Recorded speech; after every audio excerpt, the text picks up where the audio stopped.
اتمنى ان احنا ان شاء الله في القريب العاجل نشوف اللجنه الاولمبيه المصريه ايه هي الاحتياجات الماديه وندفع الفلوس دي كامله، او يعني نقسمها على مرتين، وحضراتكم تقدروا تتولوا الاداره بالكامل. وانا لو في حتى ما زالت بعض القوانين تقول ان انا بطلع قرارات السفر، مش عايز اطلع قرارات سفر، حضراتكم تطلعوا قرارات سفر، حضراتكم تبدوا على المعسكرات، حضراتكم توافقوا على كل حاجه. اذا احتجتوا مننا حاجه احنا موجودين. احنا دورنا في وزاره الدوله ان احنا نعمل ملاعب في الشارع، نعمل بنيه تحتيه، نعمل ممارسه الرياضه للجميع، نخلي العمال تمارس رياضه، طلبه الجامعه، طلبه المدارس، الستات الكبار في البيوت، الفلاحين.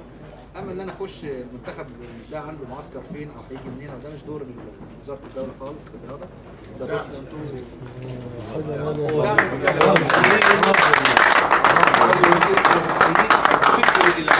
الفكر العالي ده فكر عالي.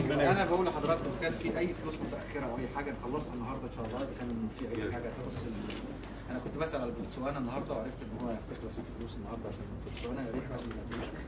لكن انا بتكلم عموما يعني اذا كان في اي اتحاد ليه فلوس. احنا حضرتك مشروع التميز